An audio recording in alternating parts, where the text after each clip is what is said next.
इजाफा करें। Thank you so much very thank you. आपसे अब अगले हफ्ते फिर मुलाकात होगी।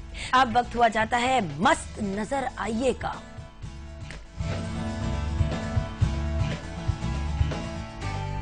व्यूअर्स, अब हमारे साथ है डॉक्टर अजीम जहांगीर। डॉक्टर साहब से हम बातचीत करेंगे आज का एक बहुत, वो जो कहते हैं ना, आजकल तो नहीं, खैर सदियों का हॉट टॉपिक है, जो कहते हैं कि सिर्फ छोटे जवान, जो नए नए जवान लोग होते हैं, टीनेजर्स की प्रॉब्लम है। तो देखते हैं कि डॉक्टर साहब जो एक बहुत रिनाउंड स्किन स्पेशलिस्ट हैं, डर्मेटोलॉजिस्ट हैं, उनसे पूछते हैं। अस्सलाम वालेकुम डॉक्टर साहब, कैसे हैं? मैंने इतना ज्यादा कुछ बोल दिया ना, एकदम से खुद ही अपनी बातचीत करके अब व्यूअर को सुलाने वाली हरकत कर दी।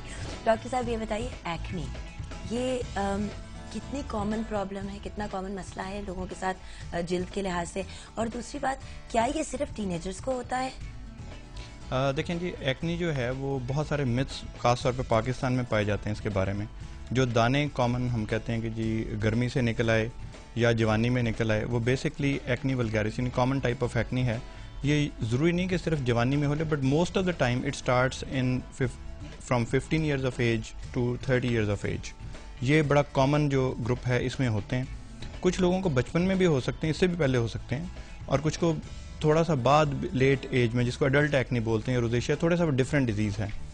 तो ये बहुत कॉमन डिजीज़ है। आप ये देख लेंगे तकरीबन 50% of the clinics of dermatologist see these patients only. तो ये बहुत ज़्यादा कॉमन प्रॉब्लम है at slightly younger age group. But लोग समझते हैं कि 30 ईयर्स के बाद एक्ने नहीं हो सकता, जो कि हो सकता है एक्ने, और ख़ास तौर पे उन ख़वातीन या हजरात में जिनको अर्ली ऑनसेट हो। It can actually prolong till in the third और फोर्थ डेकेड्स।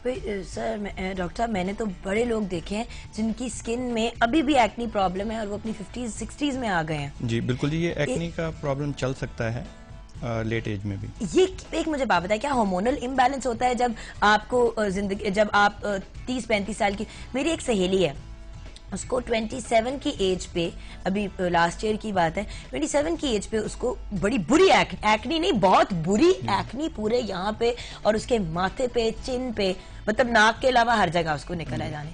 हम लोग सब बड़े परेशान हुए। उसको फिर बहुत ज्यादा विटामिन ई की डोज दी गई थी या ए की दी गई थी? जी, दो चीज़ें हैं इसमें जी। पहली बात तो ये है कि जो एक्नी का ये सोचना कि एक ख़ास एज के बाद नहीं हो सकती, वैसा नहीं, वो गलत है। But usually it is true कि most of the time it is in the 20s that people start having acne. उसके बाद वो कंटिन्यू कर सकता है। दूसरा, आपने ये कहा कि बहुत शदीद बुरी किस्म की एक्नी हुई और अचानक हुई, तो उसमें 2-3 चीज़ें हैं कि कुछ लोग आजकल क्रीमें यूज़ करते हैं, जिसमें कि एक तो बेटनोवेट यानी या एक स्टीरॉयड है, उसके साथ कोई 2-3 कोई चाइनीज क्रीम मिला के और वो एक कोई कंकॉक्शन बनाते हैं। वो 4 क्रीमें होती है, मैं नाम नहीं लूंगी क्रीमों के, विच मीन्स के that is not the right approach. हमारे यहाँ जिल्द को मेडिकल फील्ड में उतनी इंपॉर्टेंस नहीं दी जाती, because if somebody has a heart disease they will go to the heart specialist. लेकिन स्किन जहाँ तक है, हम उसको एक कॉस्मेटिक इशू समझते हैं, हम ये नहीं समझते कि बीमारी है। जो सबसे प्रॉब्लम ज़्यादा है वो है एक्नी का, कि एक्नी को ये समझना कि बीमारी नहीं है, ये गलत है। ये बीमारी है जिसका कि 100% इलाज दवाइयों से मुमकिन है। हो सकता है। कुछ कसाई भी तो डॉक्टर्स आजकल बने हुए हैं ना इस मुल्क में, ये भी तो बड़ी प्रॉब्लम है। जो इनकॉम्पिटेंट या नॉन क्वालिफाइड, जो क्वैक्स जिनको कह लें, उन्होंने कुछ थोड़ा सा मिथ फैला दिया।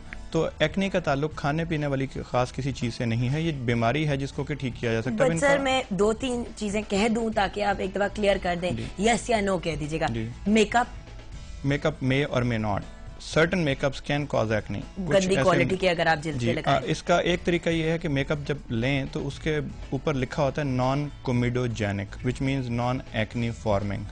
कि मेकअप हो या आपका सन ब्लॉक हो या मॉइस्चराइजर हो, तो अच्छी कंपनीज आजकल उसको टेस्ट करती हैं और देखती हैं कि क्या ये एक्ने बनाता तो नहीं है मेकअप, तो उसके ऊपर लिखा होता है नॉन कोमिडोजेनिक। ठीक है।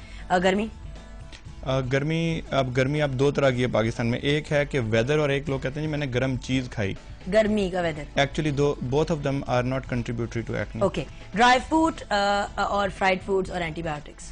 देखें जी, ड्राई फ्रूट और फ्राइड फ्रूट जो है वो एक्ने नहीं बनाते। अगर बनाते हैं तो लेस देन 5% पीपल में बनाते हैं। 95% किसी खाने की चीज का ताल्लुक एक्ने से नहीं है।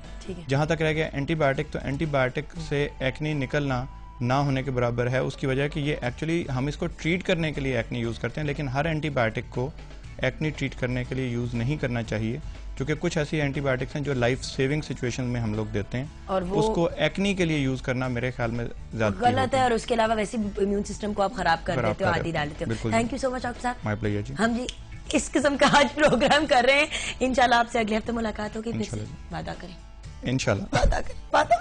Thank you so much doctor साहब, हमने बहुत कुछ सीखा। और अब हम लेंगे एक छोटी सी ब्रेक, और ब्रेक के बाद फिर वापस आएंगे और हमारा अगला सेगमेंट।